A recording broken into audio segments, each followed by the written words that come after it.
Hello everyone, welcome to Pinnacle video course. Pinnacle video course के एक और नए लेक्चर में मैं आप सभी का बहुत बहुत स्वागत करता हूं। आई होप कि आपकी पढ़ाई, आपकी तैयारी बहुत अच्छे ढंग से चल रही होगी और इसी तैयारी को आगे बढ़ाते हुए आज फिर से कुछ महत्वपूर्ण राज्य व्यवस्था के प्रश्नों को डिस्कस करेंगे, चीज़ों को समझेंगे, थोड़ा सा क्वालिटी टाइम स्पेंड करेंगे, थोड़ा सा इस ढंग से चीज़ों को भी समझेंगे कि हमारी जो अंडरस्टैंडिंग है एक क्लास की, वो आगे भी हमारे आने वाले एग्ज़ाम में हमें काफ़ी हेल्प करे। आपकी जो बुक है आपके सामने स्क्रीन पे दिख रही होगी। इसी बुक का बेसिकली हम लोग पॉलिटी का एमसीक्यू डिस्कस कर रहे हैं और तकरीबन इस बुक में आप देखेंगे कि 600 के आसपास पॉलिटी के एमसीक्यू है। We have already discussed around around 500। अभी कुछ क्वेश्चंस रह गए हैं 500 को कंप्लीट करने में। 475 के आसपास हमने क्वेश्चन डिस्कस किए हैं, बहुत सारी चीज़ों को समझे हैं और मुझे पूरी उम्मीद है कि आप लोगों में से जो भी इस वीडियोस को लगातार सारे वीडियोस को देखा होगा, उसकी जो पॉलिटी से एक जो डर था वो कहीं ना कहीं ख़त्म हुआ होगा। मेरा यही कोशिश रहता है इस एंड से कि आपका जो डर है समान रहने को लेके, पॉलिटी को लेके, उसको ख़त्म कर दिया जाए। ठीक है, तो इसी श्रृंखला को आगे बढ़ाएंगे। आज फिर से 25 बेहतरीन प्रश्न को डिस्कस करेंगे, चीज़ों को समझेंगे, थोड़ा सा अपनी जो होराइजन है उसको ब्रॉड करेंगे और भी बहुत सारे ऑप्शंस जो होंगे उसको खंगालेंगे और देखेंगे कि कैसे ये 25 क्वेश्चन हमारे आने वाले एग्जाम में, जो कि 500 क्वेश्चंस होंगे, वहाँ पे हमें कहीं ना कहीं ये सब सारे क्वेश्चंस हेल्प करेंगे। तो आइए बिना किसी देरी के आज फिर से पॉलिटी के प्रश्नों को डिस्कस करते हैं। और लास्ट क्लास में हम लोगों ने मिसलेनियस के कुछ क्वेश्चंस को डिस्कस किया है और आज फिर इसी टॉपिक को हम लोग कंटिन्यू करते हैं। ठीक है, तो आज आपके सामने जो पहला क्वेश्चन है वो है ये, when was the national emergency declared. National emergency मैंने आपको बताया था article 352। When was the national emergency declared for the first time under article 352। देखिए यहाँ लिखा है for the first time under article 352। National emergency 352, state emergency 356 and financial emergency 360। ठीक है, तो बताना है आपको कि पहली बार जो राष्ट्रीय आपदा था वो कब लागू हुआ था, ये आपको बताना है। आपके सामने चार ऑप्शन है, बताइए कि पहली बार राष्ट्रीय आपदा कब लगा था। यस, 1963 69, 1961 65, 1961 67, 1962 68। चार ऑप्शंस आपके पास हैं, आपको बताना है कि पहली बार जो राष्ट्रीय आपदा है वो कब लगा था।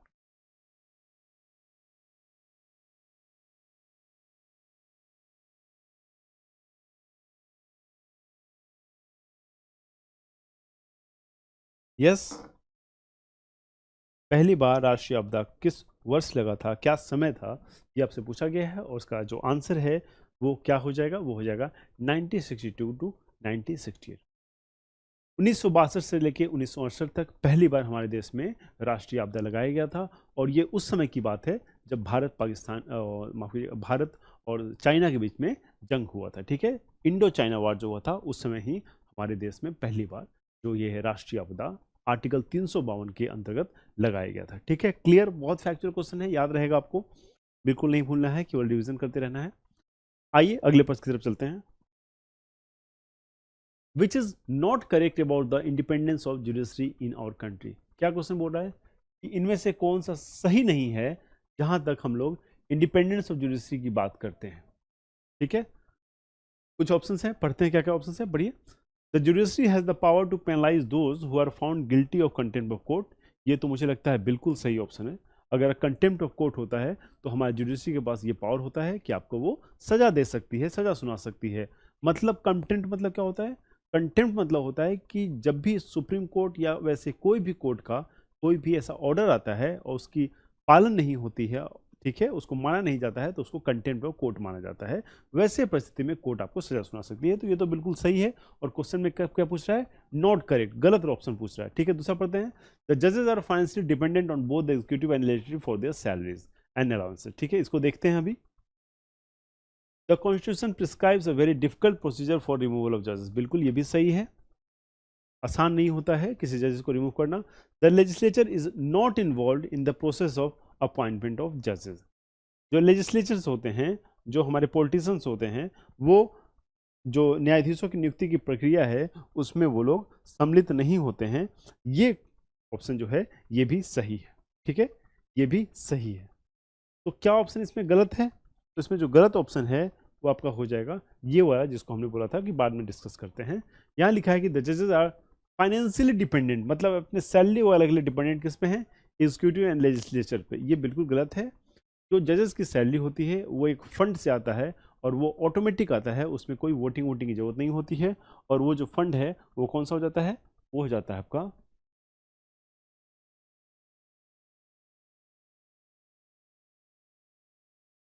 Consolidated fund of India.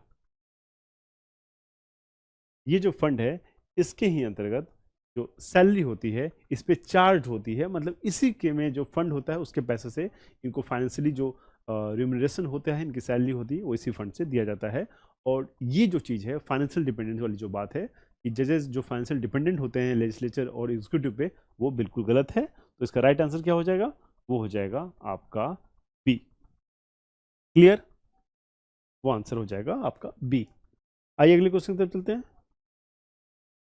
The Indian judicial system is based on, भारतीय न्यायिक प्रणाली किस पर आधारित है, ये आपको बताना है। जो भारतीय न्याय प्रणाली है वो कैसे काम करती है, वो किस सिस्टम पे बेस्ड है, ये आपसे प्रश्न पूछा जा रहा है। चार ऑप्शंस आपके पास हैं, आइए पढ़ते हैं कौन कौन से ऑप्शंस।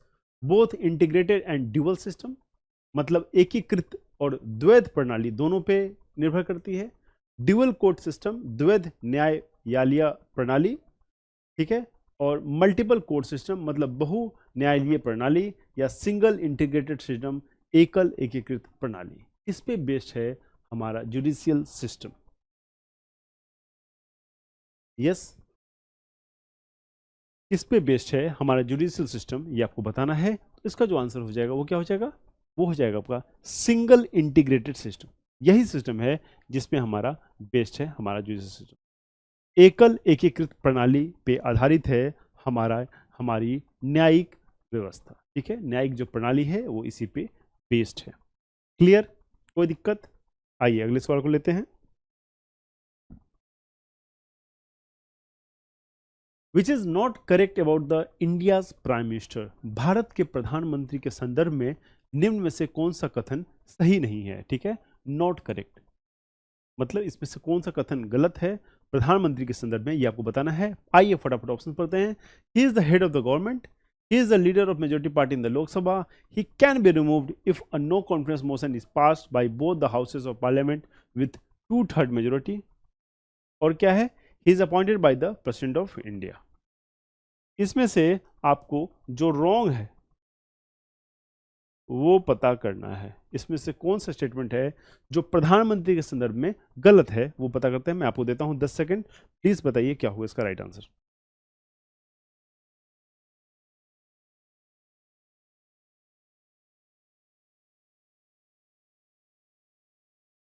यस, क्या होगा इसका राइट आंसर।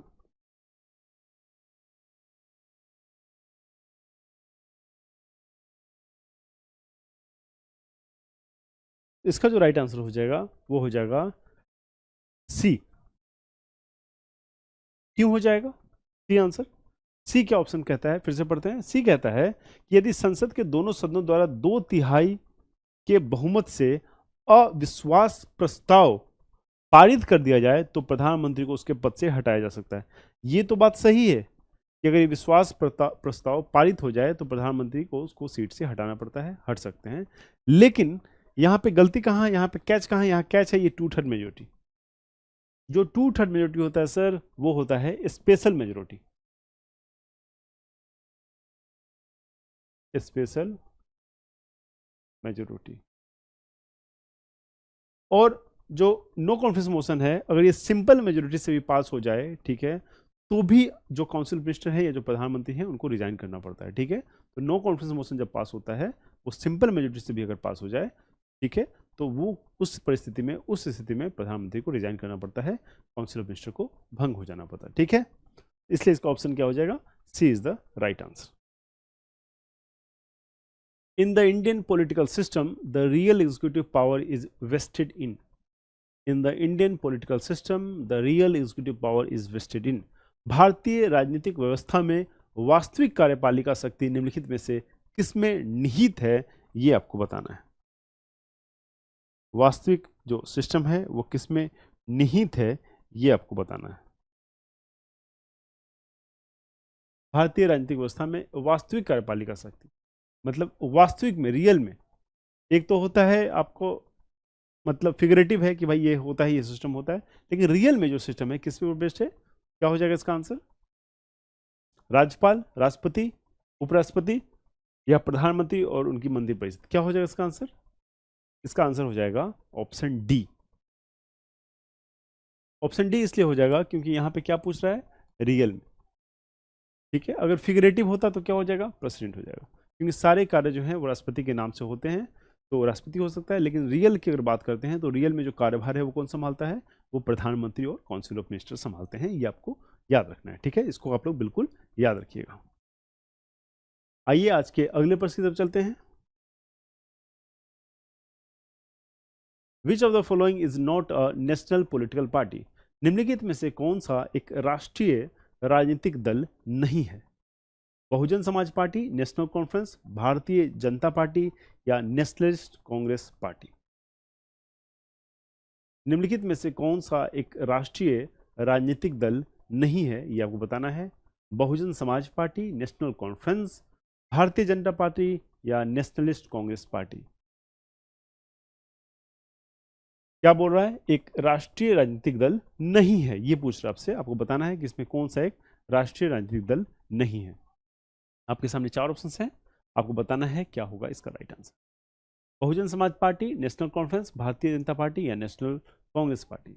इसका जो राइट आंसर हो जाएगा वो हो जाएगा आपका National Conference. Option B is the right answer. National Conference जो है it is not a national level political party. ठीक है, क्लियर? आइए, which of the following is not correct, मतलब रॉन्ग है, about the power of the speaker of the state legislative assembly? कहाँ के speaker? State, state वाले जो legislative assembly होते हैं उसके स्पीकर के पावर के बारे संदर्भ में ये चीजें दी गई हैं। आपको बताना है इसमें से कौन सा स्टेटमेंट है वो सही नहीं है स्टेट के लेजिस्लेटिव असेंबली के स्पीकर के संदर्भ में। यस, बताइए क्या होगा इसका right answer. He maintains order and decorum of the house, ये बिल्कुल सही बात है। He decides whether a bill is the money bill और नॉट, ऑब्वियस सी बात है, लोकसभा में स्पीकर डिसाइड करता है तो वहां पे भी ये डिसाइड करते होंगे। He calls for a joint session of the Assembly and Council to resolve the deadlock, okay, between the two houses of ordinary bill. ये बात तो सही है, ऑर्डिनरी बिल ये मनी बिल पे नहीं हो सकता है, ऑर्डिनरी बिल पे ही होता है। He adjourned the assembly or suspend the meeting in the absence of a quorum, ये भी सही है। क्या ये चीज सही है? ये कहाँ गया, मैं क्या बोल रहा हूँ, ये वाला, क्या ये ऑप्शन सही है क्या? He calls for a joint session, he calls for a joint session, क्या ये सही है? मैंने आपको बताया था कि जब भी राष्ट्रीय स्तर पे लोकसभा और राज्यसभा के बीच में डेडलॉक होता है तो वो जो ज्वाइंट सेशन होता है उसको कौन बुलाता है? उसको राष्ट्रपति बुलाता है। उसी तरह जब स्टेट में ये डेडलॉक होता है तो कौन बुलाएगा? वो गवर्नर बुलाएगा, ना कि स्पीकर बुलाएगा। तो he calls the joint session in terms of speaker is wrong statement, it is the governor who calls the joint session, और जो स्पीकर है उसको प्रिजाइड करता है। स्पीकर के एब्सेंस में डिप्टी स्पीकर, और डिप्टी स्पीकर और स्पीकर दोनों भी अगर मौजूद ना हो तो आपके जो अपर हाउस हैं, जो राज्यसभा हैं, ठीक है, या जो काउंसिल है उसके जो स्पीकर होंगे वो प्रिसाइड करते हैं। ठीक है, तो बहुत सिंपल से इसका आंसर था। थोड़ा सा माइंड अगर आप अप्लाई करते हैं तो ऐसे चीज़ों को हमें ऑलरेडी क्लास में डिस्कस कर चुके हैं, तो आसानी से आप इसको आंसर कर सकते थे। ठीक है, क्लियर? यस, आइए आगे चलते हैं। A Supreme Court or the High Court judge can be removed by the Parliament by, सर्वोच्च न्यायालय या उच्च न्यायालय के न्यायाधीश को संसद द्वारा निम्नलिखित में से किसके जरिए हटाया जा सकता है? Yes, simple majority, both simple and 2/3 majority, special majority या 2/3 मेजोरिटी?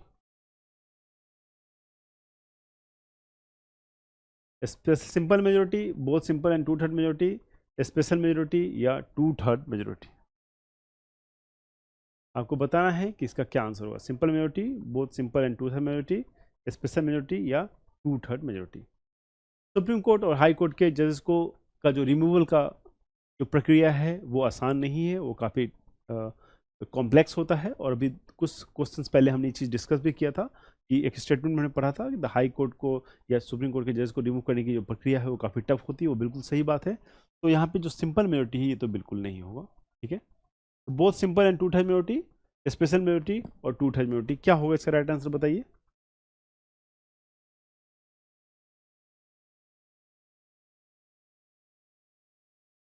यस, तो इसका आंसर हो जाएगा विशेष बहुमत, स्पेशल मेजोरिटी, ठीक है। Special majority is two third majority, ठीक है। ये जो मेजोरिटी है ये स्पेशल मेजोरिटी होती है और इसी से किसी भी जजेस को हाई कोर्ट और सुप्रीम कोर्ट को रिमूव किया जा सकता है।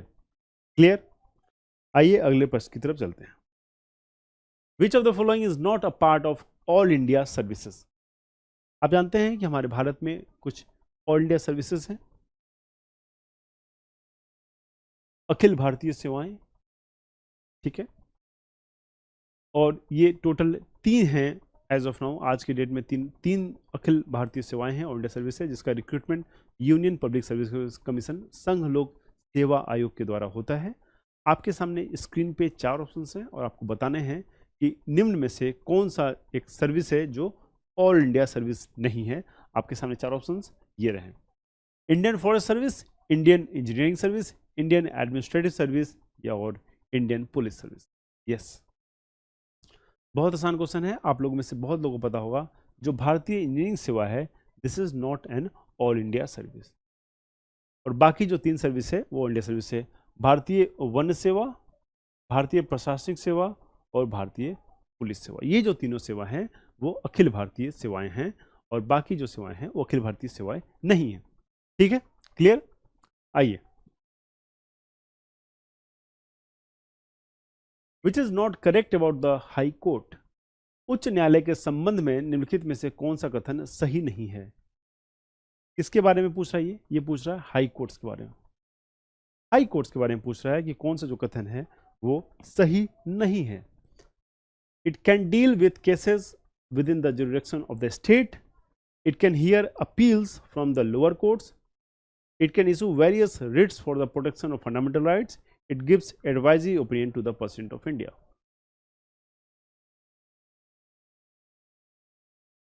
यस, क्या होगा इसका राइट आंसर आपको बताना है। ऐसे क्वेश्चन मुझे लगता है कि हमने पहले भी डिस्कस किया है। ये क्वेश्चन जो है वो हाई कोर्ट के संदर्भ में है और इसमें एक ऑप्शन आप देखिए, ये कह रहा है it gives advisory opinion to the president of India. ये गलत है। प्रेसिडेंट ऑफ इंडिया को जो एडवाइजरी ओपिनियन देता है वो कौन है? वो है सुप्रीम कोर्ट। वो है सुप्रीम कोर्ट, ना कि हाई कोर्ट, ना कि हाई कोर्ट। हाई कोर्ट नहीं, सुप्रीम कोर्ट है। तो ये जो क्वेश्चन है यही इसका आंसर हो जाएगा, क्योंकि ये रॉन्ग स्टेटमेंट है और आपसे यहाँ पे रॉन्ग ही आइडेंटिफाई करने को बोला गया है। क्लियर? कोई दिक्कत, कोई परेशानी? Very good. आइए, the first republic day parade was held in which of the following years. प्रथम गणतंत्र दिवस परेड जो है निम्नलिखित में से किस वर्ष आयोजित की गई थी? आपको बताना है। 1952, 51, 1949 या 1950? यस, बहुत सिंपल सा क्वेश्चन है। क्या क्वेश्चन है? क्वेश्चन पूछ रहा है कि प्रथम गणतंत्र दिवस परेड जो है निम्नलिखित में से किस वर्ष आयोजित हुआ था। यह प्रश्न पूछा जा रहा है। आपके सामने 4 ऑप्शन है, आपको बताना है फट से कि किस वर्ष पहली बार प्रथम गणतंत्र दिवस को आयोजित किया गया था। फटाफट देखते हैं, इसका जो राइट आंसर हो जाएगा वो हो जाएगा 1950। आइए अगले क्वेश्चन की तरफ चलते हैं। Which of the following is amended by the taxation laws amendment bill 2021। कालाधन कानून संशोधन विधेयक 2021 द्वारा निम्नलिखित में से किसे संशोधन किया गया है? किसको संशोधन किया गया है ये आपको बताना है। You have 4 options in front of you: income tax act, finance act, income tax act और इनकम टैक्स एक्ट 1961, 62 और फाइनेंस एक्ट का जो है वो 2014 है और 63। इसे अमेंड किया गया है, आपको बताना है।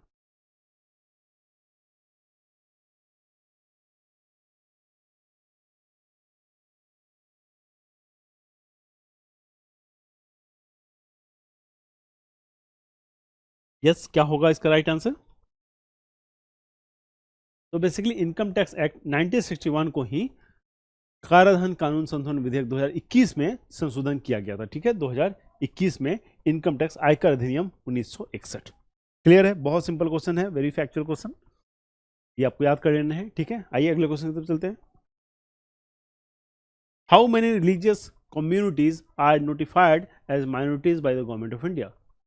How many religious communities are notified as minorities by government of India? मतलब भारत सरकार के द्वारा कितने धार्मिक समुदायों को, जो रिलीजियस कम्युनिटी हैं, उनको अल्पसंख्यक के रूप में अधिसूचित किया गया है। मतलब इसको कानूनी रूप से इसको बताया गया है कि ये अल्पसंख्यक हैं, ये धार्मिक लोग।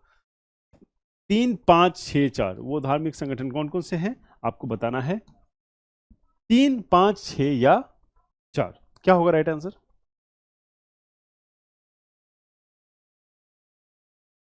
इसका जो राइट आंसर है वो है आपका 6। वो राइट आंसर है, वो है 6।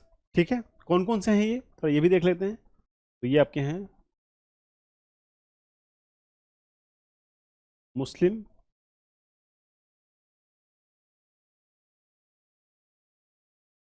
क्रिश्चियन, सिख,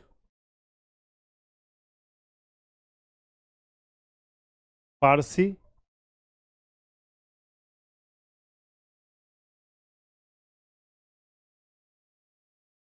बुद्धिस्ट और जैन्स।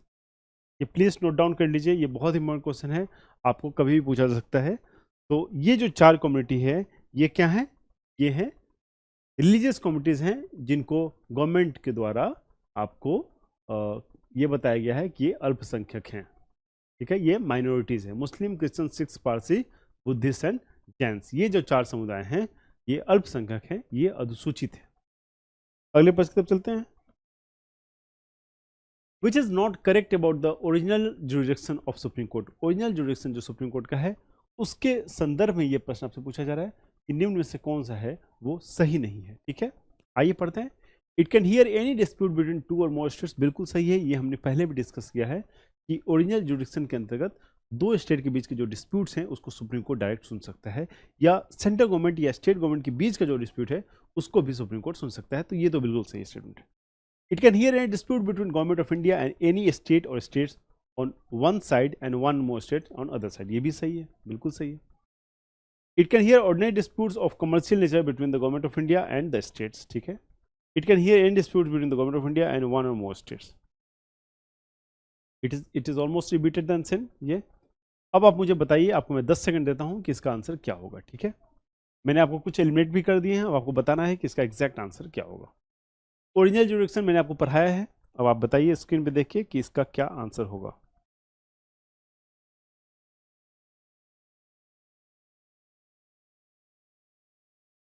यस, ये दोनों तो मैं सही बता दिया था आपको, अब आपको इस दोनों में से बताना है कि क्या होगा इसका राइट आंसर। इन दोनों में से मैंने आपको 2 एलिमिनेट कर दिया है। जो सी है वो कहता है it can hear ordinary disputes.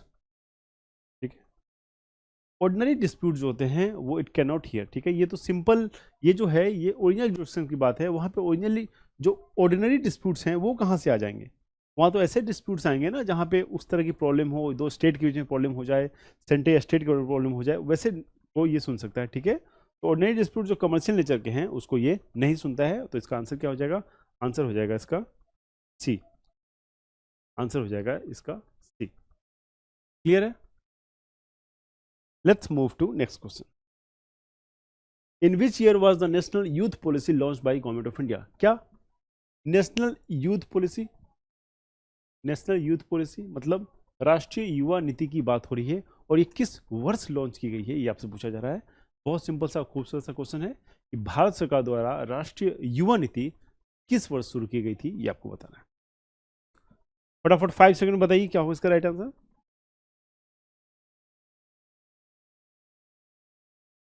Yes, very simple answer 2000 2014 2014 is the right answer. और इसी दिन इसी साल इनफैक्ट नेशनल यूथ जो पॉलिसी है, ये जो नीति है, ये गवर्नमेंट ऑफ इंडिया लेके आई थी। ठीक है, इसकी शुरुआत की थी। अगर मैं आपसे पूछूं कि नेशनल यूथ डे कब मनाया जाता है तो क्या जवाब दोगे आप लोग?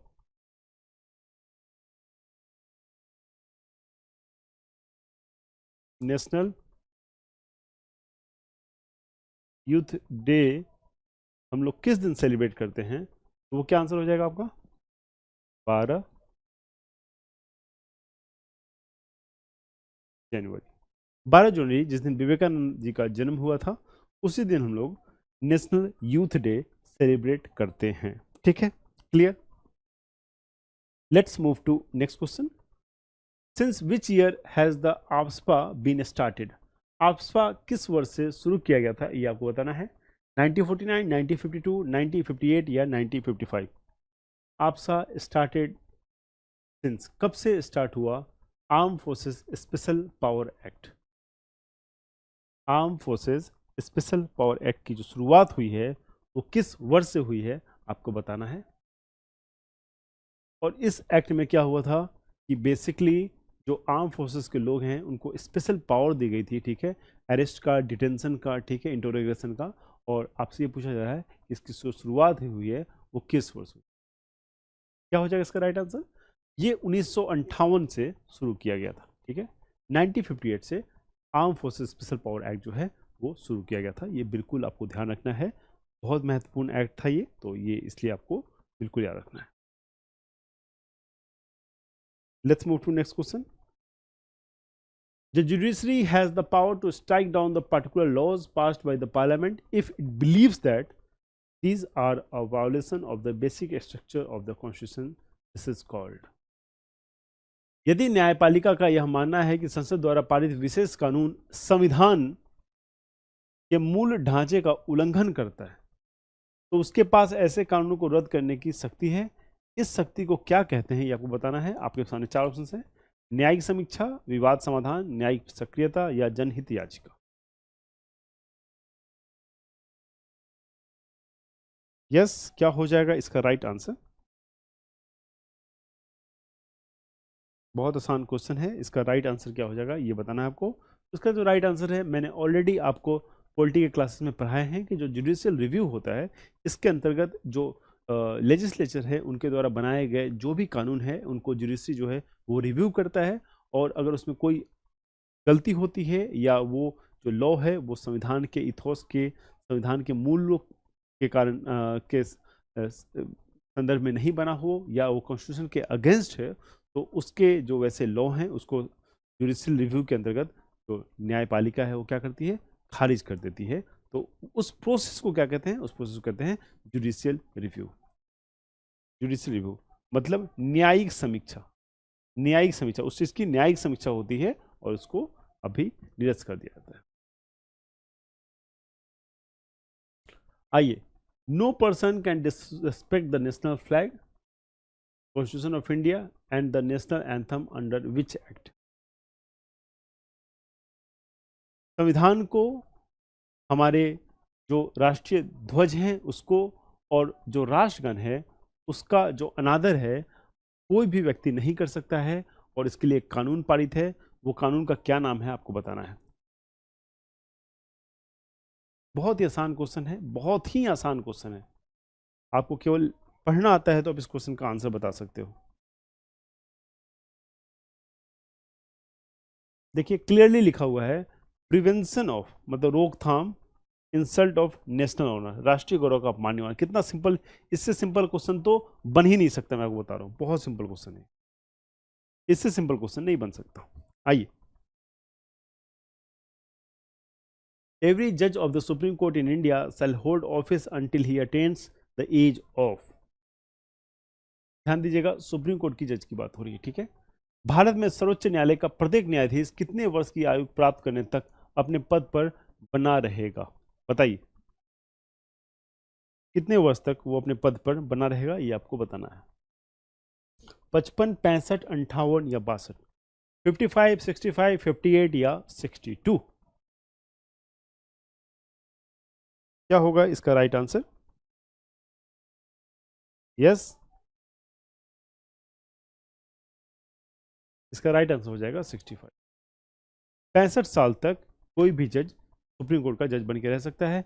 और सेम वही चीज़ जो हाई कोर्ट के लिए है वो है 62। ये 62 इसलिए है क्योंकि कई बार हाई कोर्ट के जज जो होते हैं वो सुप्रीम कोर्ट चले आते हैं, तो इसलिए इसको कम रखा गया है, क्योंकि अगर ये सुप्रीम कोर्ट आते हैं तो कम से कम 3 साल की तो सेवा ये दे ही सके। ठीक है, इसलिए हाई कोर्ट की जो रिटायरमेंट एज है वो सुप्रीम कोर्ट की रिटायरमेंट एज से 3 साल कम रखी गई है। Yes. Which freedom fighter abolished the zamindari system in Uttar Pradesh and was elected as a home minister in 1955? Yes. Which freedom fighter abolished the zamindari system in Uttar Pradesh and was elected as a home minister in 1955? मतलब 1955 में उन्हें home minister बनाया गया था, and the same person has abolished the zamindari system. क्या नाम था उनका? लाला हरदयाल, गोविंद बल्लभ पंत, गोपाल कृष्ण गोखले या Jyotiba Phule. Who was that person who abolished the zamindari system in Uttar Pradesh and later in 1955 had been elected for the post of home minister? गृह मंत्री के रूप में 1955 में उनकी निर्वाचित हुई थी। यस, क्या होगा इसका आंसर?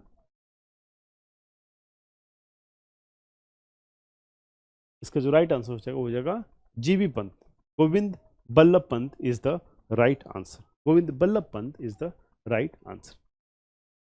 बहुत आसान फैक्चुअल क्वेश्चंस हैं, मिसलेनियस में ऐसे ही क्वेश्चंस आपको देखने को मिलेंगे, और ऐसे क्वेश्चंस का एक ही विकल्प है कि आप मल्टीपल टाइम रिवीजन करो, और अगर आप मल्टीपल टाइम रिवीजन करोगे तो आपको चीज़ें बहुत आसानी से याद हो जाएंगी और उसमें कोई भी समस्या आपको देखने को नहीं मिलेगा। ठीक है, आइए अगले क्वेश्चन की तरफ चलते हैं। Which of the following is the oldest high court? सबसे पुराना जो उच्च न्यायालय है वो कौन सा है, बताइए। थोड़ा सा माइंड अप्लाई कीजिए। जब ब्रिटिश पहले आए थे तो वो उनका जो सेंटर था वो कहाँ था? वो उनका सेंटर कलकत्ता था, और कलकत्ता से ही पूरे देश को वो चलाते थे। तो इसका जो ऑब्वियस आंसर हो जाएगा वो हो जाएगा कलकत्ता हाई कोर्ट। अगर आंसर आपको नहीं भी पता है तो कई बार आप आंसर को गेस करके आप चीज़ों को समझ सकते हो। एग्जामिनेशन हॉल के अंदर आपको करना बस एक चीज़ है, you have to keep your mind cool.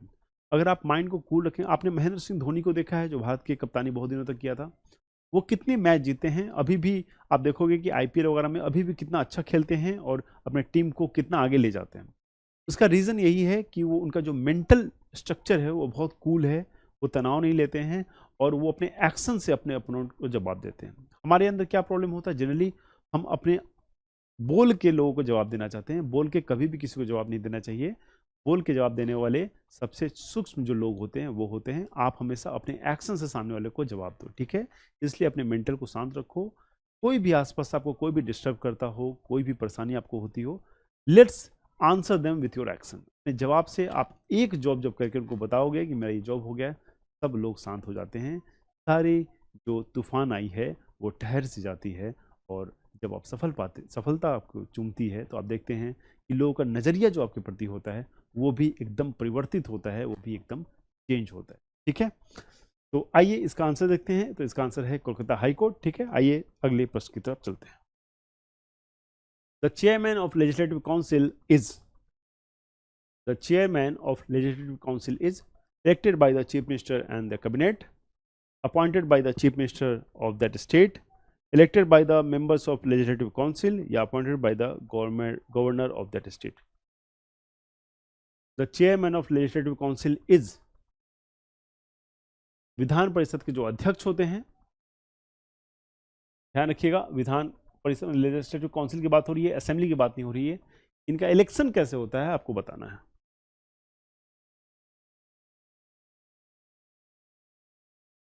क्या चीफ मिनिस्टर अपॉइंट करते हैं, या चीफ मिनिस्टर इलेक्ट करते हैं, या मेंबर्स जो लेजिस्लेटिव काउंसिल करते हैं वो करते हैं, या अपॉइंटेड बाय द गवर्नर। तो जिस तरह से वाइस प्रेसिडेंट की नियुक्ति आप देखे होंगे, उसी तरह से लेजिस्लेटिव काउंसिल के जो मेंबर होते हैं वही इनको इलेक्ट करते हैं, elected by the members of legislative council. Clear है? बहुत आसान सा क्वेश्चन था। ठीक है, बहुत सारे मिसलेनियस जो पॉलिटिकल क्वेश्चन है आप देखोगे कि आप थोड़ा सा माइंड अप्लाई करोगे तो आपको आंसर्स आपको निकल के मिल जाएंगे। ठीक है, आइए। As per the coding convention of Indian census, जो भारतीय सेंसस हुआ था उसमें एक कोडिंग की गई थी। ठीक है, how many digit code is used for showing a state code? How many digit code is used for showing a state code? Bharat की जनगणना के कोडिंग सम्मेलन के अनुसार राज्य कोड को दिखाने के लिए कितने अंकों का कोड उपयोग हुआ था? राज्य को दिखाने के लिए कितने अंकों का कोड हुआ था आपको बताना है।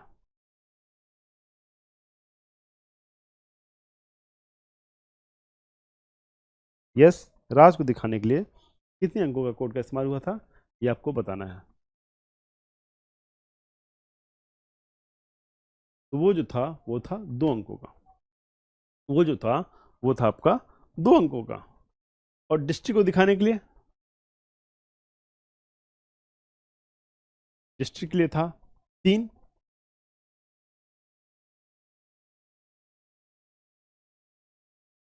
सब डिस्ट्रिक्ट के लिए था 5। ठीक है, ये स्टेट के लिए 2 था, डिस्ट्रिक्ट के लिए 3 था, सब डिस्ट्रिक्ट के लिए 5 था, और आपका एक और था विलेज, विलेज के लिए था 6। ठीक है, ये कोर्स थे। और तो सीजीएस का प्रश्न था 2022 का, ये स्टेट वाला पूछा जा चुका है, तो ये भी आपसे पूछा जा सकता है, डिस्ट्रिक्ट का, सब डिस्ट्रिक्ट का या विलेज का। विलेज वाला मुझे चांस होता है कि इस बार किसी न किसी एग्जाम में विलेज वाला कोड आपसे पूछा जा सकता है, तो प्लीज इसको याद रखिएगा। यस, अ जज of the high court retires at the age of. High court के जो जज होते हैं वो कितने साल में रिटायर होते हैं? ये प्रश्न मैंने अभी तुरंत सुप्रीम कोर्ट के जो क्वेश्चन कराया है उसने आपको बताया है कि हाई कोर्ट के जज होते हैं वो 62 में रिटायर होते हैं। वो इसलिए 62 में रिटायर होते हैं कि 62 के बाद वो सुप्रीम कोर्ट अगर जाना चाहे तो उस समय जा सकते हैं, और 62 + 3 = 65 जो सुप्रीम कोर्ट में रिटायर होने का एज है। तो 3 साल का कम से कम कार्यकाल उनका जो है वो सुप्रीम कोर्ट में संभव हो सके, इसीलिए 62 जो है वो मिनिमम वो रिटायरमेंट एज है हाई कोर्ट के जजेस का। ठीक है, yes, the first linguistic state in India got established in. Bharat में पहला भाषाई राज्य कब स्थापित हुआ था ये आपको बताना है। ये बहुत महत्वपूर्ण क्वेश्चन है, और ये बहुत बार ये क्वेश्चन मैं देखा हूँ कि बहुत सारे एग्जाम में पूछे जा चुके हैं। ठीक है, लैंग्वेज के आधार पे जो पहला स्टेट बना था, the first state to be formed on the basis of linguistic is, और इट वाज फॉर्म इन। यहाँ पे पूछा जा रहा है किस साल फॉर्म हुआ था और वो कौन सा स्टेट है, वो मैं बताता हूँ, वो था आपका आंध्र प्रदेश। वो था आपका आंध्र प्रदेश। ठीक है, वो था आंध्र प्रदेश। और ईयर कौन सा था, किस साल ये हुआ था आपको बताना है, तो बताइए ये किस साल हुआ था। इसका जो राइट आंसर हो जाएगा वो क्या हो जाएगा, वो हो जाएगा आपका 1953। 1953 में ये पहली बार लिंग्विस्टिक बेसिस पे जो स्टेट बना था वो था आंध्र प्रदेश, और 1953 में ये बना था। तो आज जो आपका पहला क्वेश्चन है वो आपकी स्क्रीन पे है, आइए मिलकर पढ़ते हैं क्या क्वेश्चन है। ये क्वेश्चन कहता है कि as per census of India 2011, as per census of India 2011, which state has the highest percentage of scheduled tribe population to total scheduled tribe population of India? क्या क्वेश्चन कह रहा है? क्वेश्चन बहुत आसान है। क्वेश्चन कह रहा है कि भारत की 2011 की जो जनगणना थी उसके अनुसार भारत में अनुसूचित जनजाति की जो आबादी है में अनुसूचित जनजाति की आबादी का सबसे अधिक प्रतिशत किस राज्य में है? मतलब टोटल जो अनुसूचित जनजाति है उसका जो मैक्सिमम परसेंटेज है वो किस राज्य में है, किस स्टेट में है, यही सवाल आपसे यहां पूछा जा रहा है। और आपके सामने 4 ऑप्शन है, बताइए क्या होगा इसका राइट आंसर। गुजरात, झारखंड, मध्य प्रदेश या छत्तीसगढ़। ये 4 ऑप्शंस आपके पास हैं। आपको बताना है कि the maximum percentage of scheduled tribes residing in which of the following state, किस राज्य में मैक्सिमम प्रतिशत शेड्यूल्ड ट्राइब्स के जो कम्युनिटी के लोग हैं वो रहते हैं। यस, गुजरात, झारखंड, मध्य प्रदेश या छत्तीसगढ़। गुजरात, झारखंड, मध्य प्रदेश या छत्तीसगढ़, ये 4 ऑप्शंस आपके पास हैं, और इसका जो राइट आंसर है आपको देना है। इसका क्या होगा राइट आंसर? यस, इसका क्या होगा राइट आंसर ये आपको बताना है।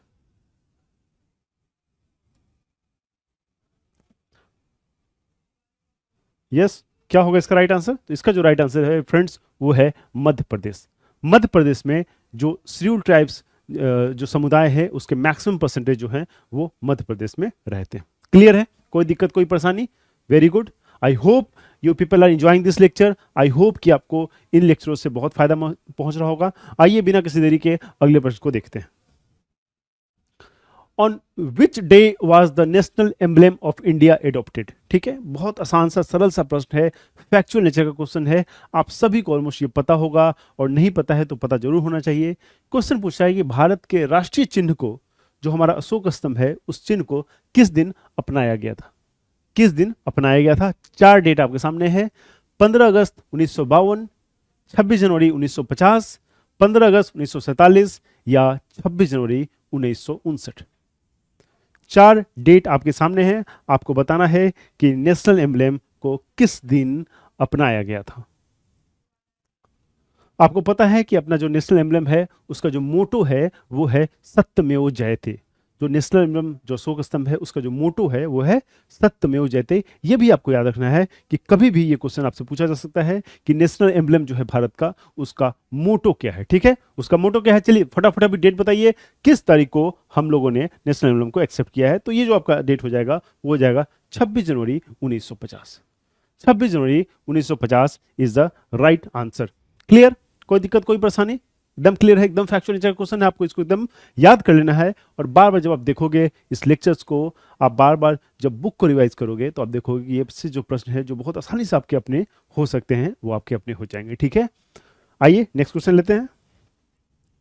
As per the Hindu succession act 1956, Hindu succession act 1956, who amongst the following has the first right over the property of Hindu women who dies?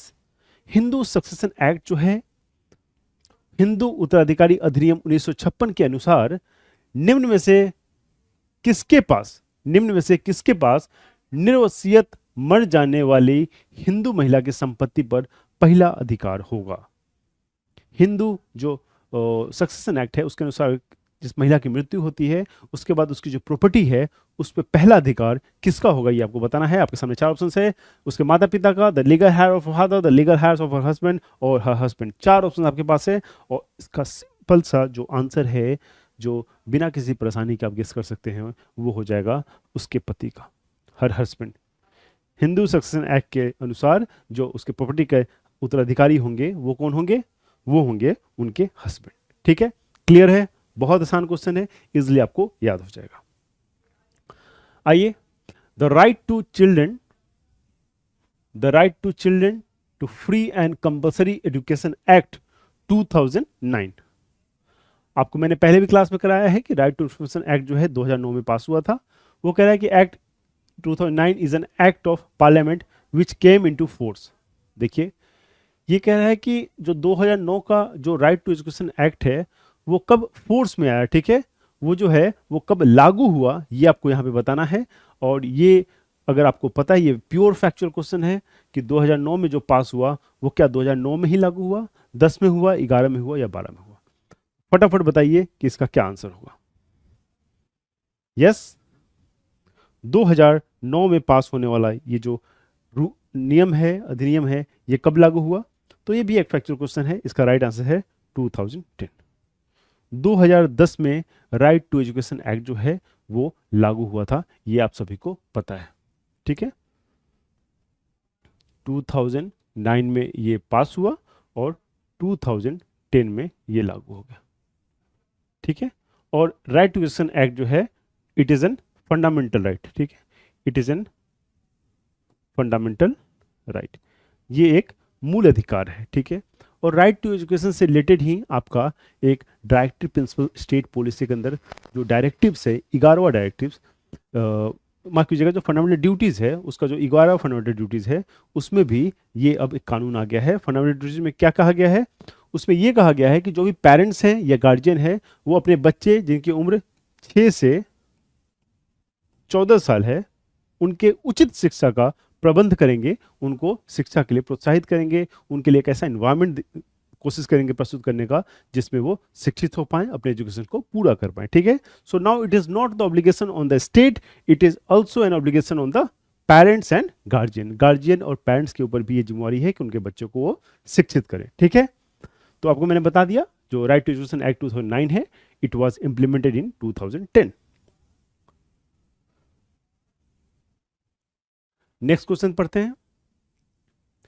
In which of the following years was an act to provide for the reorganization of the states of India and for matters connected therewith enacted? निम्नलिखित में से किस वर्ष में भारत के राज्यों के पूर्ण गठन और उससे संबंधित मामलों के लिए अधिनियम करने के लिए एक अधिनियम था?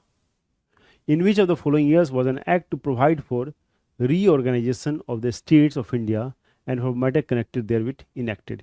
ये जो रीऑर्गेनाइजेशन का एक्ट था वो किस साल पारित हुआ था, यही प्रश्न आपसे पूछा जा रहा है कि एक एक्ट हुआ था to provide for the reorganisation of the state, ये किस साल आया था, ये आपको बताना है। यस क्या हो जाएगा इसका राइट आंसर?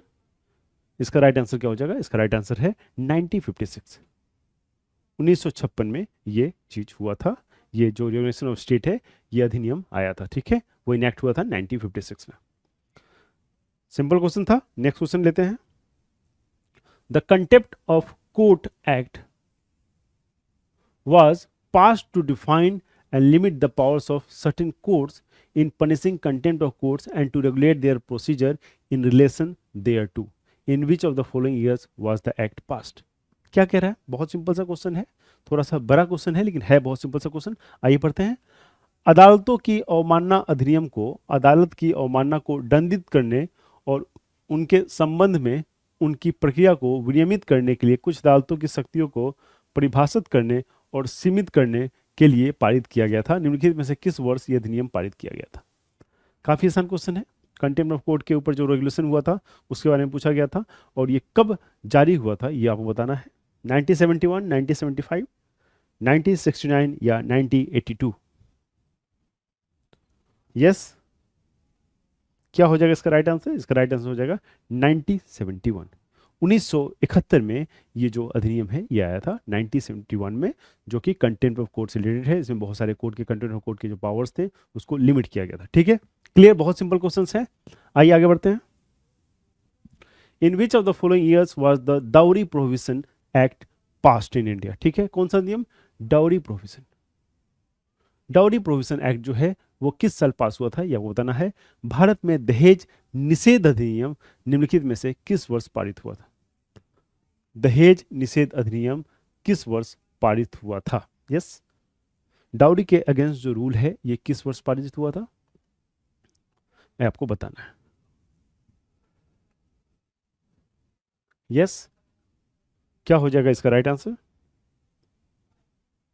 दहेज निषेध अधिनियम जो है वो 1961 में पारित हुआ था। 1961 इज द राइट आंसर। बहुत आसान क्वेश्चन है, फटाफट फैक्चुअल क्वेश्चन से आगे की ओर देखते हैं, ठीक है। ऐसे बहुत सारे क्वेश्चन है जो आपके एग्जाम्स में आएंगे, आपको ये सब सारे क्वेश्चन जो हैं वो याद करते चलने हैं फैक्चुअल नेचर के क्वेश्चन से। फिर भी मैं सोचा हूँ कि आपको एक रिवीजन तो जरूर करा दूँ, जिससे रिवीजन का बहुत फायदा होता है। अगर आप इस वीडियो लेक्चर को थोड़ा सा एक बार देख लेंगे तो ये बहुत सारे क्वेश्चन आपके एग्जाम के दिन भी आपके माइंड में कहीं ना कहीं होते हैं और स्ट्राइक करेंगे। मैं आपको एक फॉर्मूला बताता हूँ, जब भी आप एग्जाम में हो और ऐसे डेट आए और उस समय आपको जो पहला आंसर लगे ना, पहला आंसर जब आप क्वेश्चन जैसे ही आप क्वेश्चन पढ़ोगे और आपको पहला आंसर लगे कि शायद ये 1961 है, 90% केसेस में ऐसा ही होता है कि आपको जो पहला ऑप्शन स्ट्राइक करता है वही उसका आंसर होता है, ठीक है। क्योंकि कहीं ना कहीं हम अपने माइंड में पढ़े होते हैं तो हमें माइंड ही वो रिवाइज कराता है, वो हमें बताता है कि इसका आंसर ये है। तो कभी भी अपने माइंड पे डाउट मत कीजिए और अगर आपको गेस ही करना है तो आप अपने फर्स्ट गेस के साथ जाइए और उस फर्स्ट गेस में ज़्यादा टाइम नहीं लगाना है, तुरंत सोचना है कि क्या आंसर है। विदिन 1 to 2 सेकेंड लगे कि हाँ ऑप्शन बी लग रहा है कि आंसर है, उसको आप मार्क कर सकते हो अगर आपको मार्क करना है तो। अगर आपको रिस्क नहीं लेना है तब तो कोई बात ही नहीं, ठीक है। आइए let's move to next question. Which of the following Indian acts was pass in year 2005? निम्नलिखित में से कौन सा भारतीय अधिनियम वर्ष 2005 में पारित किया गया था? 2005 में निम्नलिखित में से कौन सा वो एक्ट है जो पास किया गया था ये आपको बताना है। यस निम्न चारों में से कौन सा अधिनियम है जो 2005 में पारित हुआ था ये आपको बताना है। बताइए क्या होगा इसका राइट आंसर। यस क्या हो जाएगा इसका आंसर? इसका आंसर हो जाएगा the protection of women from domestic violence act. The protection of women from domestic violence act 2005 इसका राइट आंसर हो जाएगा, ठीक है। क्लियर है? कोई दिक्कत, कोई परेशानी? Very good. Next question, right to information act mandates timely response to citizen request for government information. ठीक है, सूचना का अधिकार जो है, जो इनमें से एक साल में आया था, वो कहता है कि सरकारी जानकारी के लिए नागरिकों के अनुरोध का समय पर जवाब देना अनिवार्य है। मतलब आप राइट टू इंफॉर्मेशन एक्ट का जब इस्तेमाल करते हो और आप अथॉरिटी से जब सवाल पूछते हो, तो जो अथॉरिटी होती है जिससे ये सवाल पूछा गया है, उसका ये दायित्व बनता है कि with in a given span of time, जो समय निर्धारित है उसके लिए, उस समय के अंदर ही आपको वो जवाब दे दिया जाए। तो राइट टू इंफॉर्मेशन एक्ट जो है वो किस वर्ष आया था, ये आपसे पूछा जा रहा है। यस, इसका आंसर क्या हो जाएगा बताइए? 2005। 2005 is the right answer. Clear? Let's move to next question. In India, the Protection of Child from Sexual Offence Act is comprehensive law to provide for the protection of children from the offences of sexual assault, sexual harassment, and pornography while safeguarding the interest of the child. While safeguarding the interest of the child.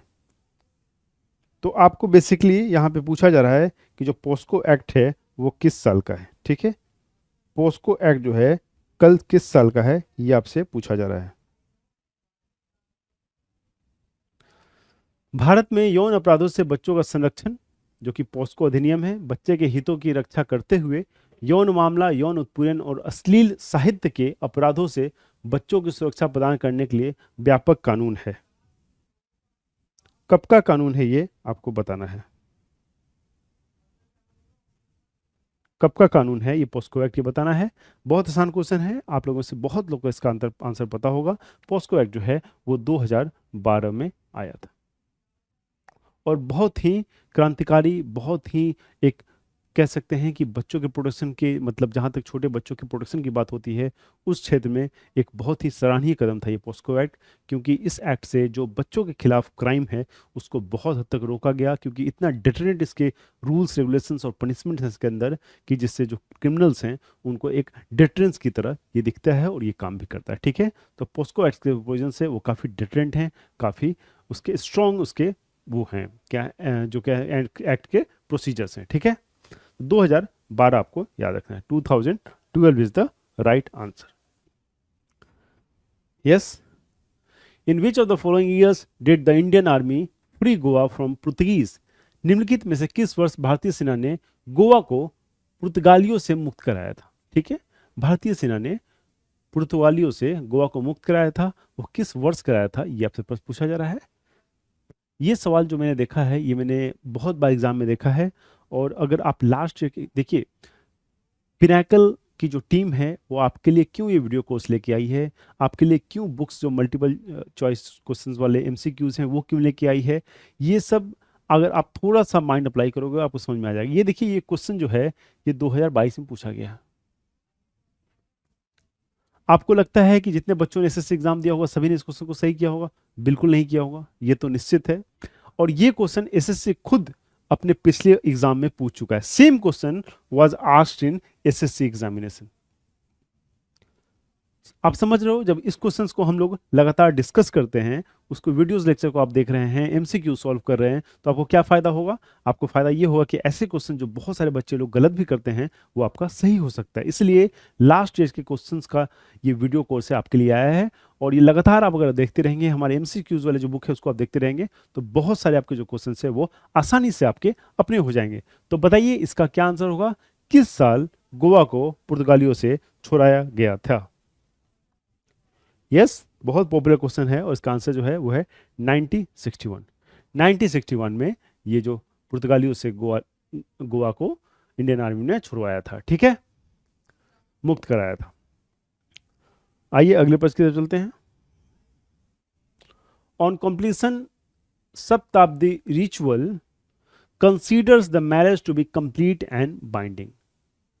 Saptapadi अनुष्ठान पूरा होने पर निम्नलिखित में से विच of the following विवाह को पूर्ण और बाध्यकारी मानता है? Indian Christian marriage act 1862, Hindu marriage act 1955, Muslim personal law that is Shariat application act 1937, या Parsi marriage and divorce act 1936। Fill in the blank से आप बताइए इसका क्या होगा answer. Please answer the questions. What would be the right answer, इसका क्या होगा सही उत्तर। ये रिचुअल्स खत्म होने के बाद, पूर्ण होने के बाद, इन चारों में से कौन एक्ट है जो शादी को बाध्य और कंप्लीट मानता है, ये आपसे सवाल पूछा जा रहा है। It is a very factual question और वेरी स्लाइटली टफ क्वेश्चन, इसलिए आपको देखिए सीजीएल में ये जो प्रश्न है वो पूछा गया है। ठीक है, सीजीएल में ये प्रश्न आपसे पूछा गया है। It can be repeated, it was also asked in past. तो इसका जो राइट एक्ट आंसर होगा वो होगा हिंदू मैरिज एक्ट 1955। ठीक है, हिंदू मैरिज एक्ट 1955। यहाँ एक चीज़ आपको याद ये भी करना है कि जब भी ये आए कि हिंदू मैरिज एक्ट किस वर्ष का है, तो आपका आंसर क्या हो जाएगा, वो हो जाएगा 1955। This is also very important. बाकी वाला पूछे या ना पूछे, ये पूछने के चांसेस जो हैं वो बहुत ज़्यादा हैं, तो आप हमेशा याद रखिएगा हिंदू मैरिज एक्ट केम इन 1955। ठीक है, 1955। Okay fine. The Hindu marriage act was enacted in the year. देखिए जो हमने अभी सवाल देखा है उससे तुरंत हमारे सामने सवाल आ गया और हमने क्या सवाल देखा है, 1955। आप ये देखिए, ये जो सवाल है ये 21/7/2022 मॉर्निंग शिफ्ट का है, और ये जो सवाल है वो 21/7/2022 ये आफ्टरनून शिफ्ट का है। मतलब मॉर्निंग शिफ्ट में वो जो क्वेश्चन देखा होगा कोई भी कैंडिडेट और ध्यान से देखा होगा तो वो भी इस आंसर को कर लेता है। इसलिए मैं कहता हूँ कि last year papers are very important, बहुत महत्वपूर्ण है पिछले वर्ष के पेपर। अगर उनको आप देखते हैं, उनको करते हैं, तो आगे के जो सवाल हैं आपसे बहुत आसानी से निकल सकते हैं। ठीक है, okay. The monthly maintenance amount of rupees what payable by children to parents set by the Maintenance and Welfare of Parents and Senior Citizen Bill 2007। Welfare of parents and senior citizen bill 2007 में आया था, ये तो सबसे पहले आप याद कर लो। अभी कितना अमाउंट इसके थ्रू आपको पेबल है अपने पेरेंट्स को, ये भी देखते हैं। Was removed by the maintenance of welfare parents senior citizen amendment bill 2019। क्या अमाउंट है जो उसको रिमूव कर दिया गया। माता पिता और वरिष्ठ नागरिकों के रख रखाव और कल्याण विधेयक 2007 द्वारा निर्धारित माता पिता को बच्चों द्वारा दे ये मानसिक रख रखाव राशि माता पिता और वरिष्ठ नागरिकों के रख रखाव और कल्याण संशोधन विधेयक 2019 द्वारा हटा दी गई है। वो जो अमाउंट है उसको हटा दी गई है। बताइए वो कौन सा अमाउंट था जिसको हटा दी गई है। जो मेंटेनेंस एक्ट है वो कौन सा अमाउंट है जिसको हटा दी गई है। यस, इसका राइट आंसर है 10,000 रुपीज। It was 10,000 rupees. वो जो पैसा था वो था 10,000 रुपये। ठीक है, क्लियर है, कोई दिक्कत। आइए अगले प्रश्न को देखते हैं। Which of the following statements about the constitution of India is not true. भारतीय संविधान के संदर्भ में निम्नलिखित में से कौन सा कथन जो है वो सही नहीं है, ये प्रश्न आपसे पूछा जा रहा है। Yes, 4 statements are there on your board. The first is it prevents the state from making any law in matters of religion. ठीक है, it makes its makers chose the model of a secular state. It provides all individuals and communities the freedom to profess, practice, propagate any religion. It prohibits discrimination on the ground of religion. ठीक है, सही नहीं आपसे पूछ रहा है। ठीक है, it prohibits discrimination on the ground of religion. 4 option हैं, आपको मैं 10 सेकंड देता हूं, बताइए क्या होगा इसका right answer.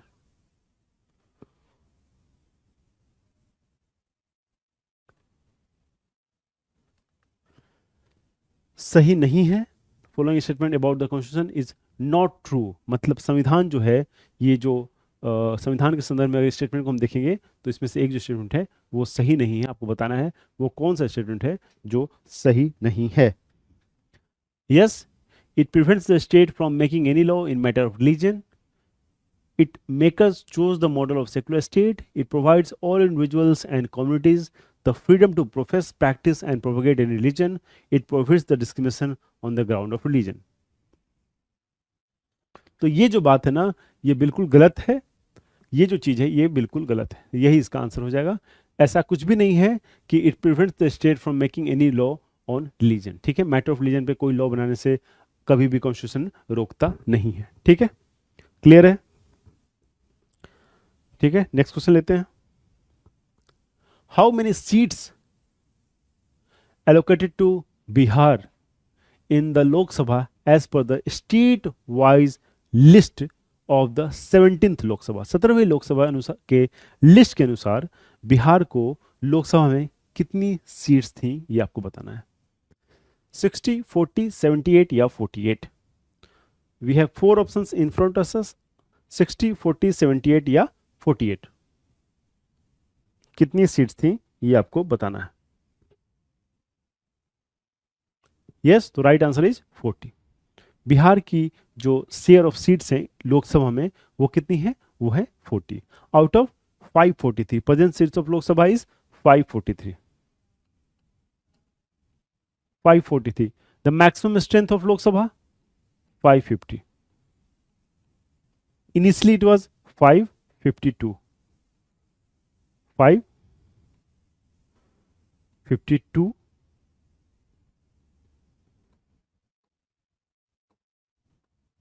before Anglo Indian seats were removed. मतलब अभी प्रेजेंटली अगर बात करें आज की डेट में तो पार्लियामेंट में 543 सीट्स हैं और मैक्सिमम स्ट्रेंथ जो है मतलब मैक्सिमम नंबर ऑफ पार्लियामेंट्री जो जा सकते हैं लोकसभा में वो 550 हैं। और इसके पहले एंग्लो इंडियन के को रिजर्वेशन था लेकिन वो रिजर्वेशन को हटा दिया गया है, तो अब 550 ही मैक्सिमम सीट हैं, उसके पहले 552 हुआ करते थे। ठीक है, क्लियर? आइए, which of the following union ministries organise all India whips conference to establish suitable links among the whips of various political parties at the center and the state union territories who are concerned with the practical working of legislature। क्या question है? बहुत ही आसान question है। Question कह रहा है कि निम्नलिखित में से कौन सा केंद्रीय मंत्रालय केंद्र और राज्य केंद्र शासित प्रदेशों के विभिन्न राजनीतिक दलों के संचेतकों के बीच उपयुक्त संबंध स्थापित करने के लिए अखिल भारतीय संचेतन सम्मेलन का आयोजन करता है, जो विधायिकाओं के व्यवहारिक कामकाज से संबंधित है।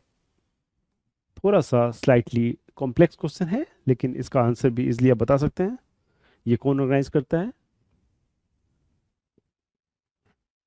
Yes, the right answer is ministry of parliamentary affairs. Ministry of parliamentary affairs. Very packed question and somehow not very difficult but थोड़ा सा कॉम्प्लेक्स क्वेश्चन था ये। नेक्स्ट क्वेश्चन लेते हैं। बताइए, as per the constitution of India what is the maximum number of states for which the same person can be appointed as a governor. मतलब एक governor को कितने राज्य का गवर्नर बनाया जा सकता है, इसको आपसे पूछा जा रहा है according to constitution of India. मतलब संविधान में ऐसा क्या प्रोविजन है जिसके अनुसार एक राज्यपाल को कितने राज्यों के राज्यपाल बनाए जा सकते हैं। आपके सामने 4 ऑप्शन है, बताइए क्या हो इसका राइट आंसर। बिल्कुल याद कर लीजिएगा, देयर इज नो लिमिट। कोई लिमिट कॉन्स्टिट्यूशन में नहीं लिखा गया। ठीक है, कोई भी लिमिट नहीं है। क्लियर है? बहुत आसान क्वेश्चन था ये भी। आइए आगे बढ़ते हैं। Which of the following was not included in the definition of children by the Maintenance and Welfare of the Parents and Citizens Act 2007? माता पिता और वरिष्ठ नागरिकों के भरण पोषण और कल्याण अधिनियम 2007 जो है उसके द्वारा बच्चों की परिभाषा में निम्नलिखित में से किसे शामिल नहीं किया गया है? शामिल नहीं किया गया है, ये आपको बताना है। एडल्ट सन, एडल्ट डॉटर, माइनर सन या एडल्ट ग्रैंडसन। ये बहुत ऑब्वियस आंसर है। इसमें आप सीधे से समझ आएंगे कि ऐसे परिभाषा में ये जो माइनर सन है उनको क्यों से एडमिट किया जाएगा, क्योंकि माइनर सन तो बहुत नाबालिग हैं, तो वो अपने पेरेंट्स के भरण पोषण के ऊपर कैसे काम कर सकते हैं, उनको कैसे पैसे दे सकते हैं, इसलिए माइनर सन को इस जो डिफिनेशन है, जो परिभाषा है, इसमें शामिल नहीं किया गया है। ठीक है, क्लियर है? चलिए नेक्स्ट क्वेश्चन देखते हैं। Which prime minister among the following had signed the Assam Accord with all Assam Gana Sanghar Parishad in 1985? क्या है क्वेश्चन? क्वेश्चन कह रहा है कि निम्नलिखित में से किस प्रधानमंत्री ने 1985 में अखिल असम गण संग्राम परिषद के साथ असम समझौते पर हस्ताक्षर किए थे? ये कौन से वो प्रधानमंत्री थे जिन्होंने ये साइन किए थे, आपको बताना है।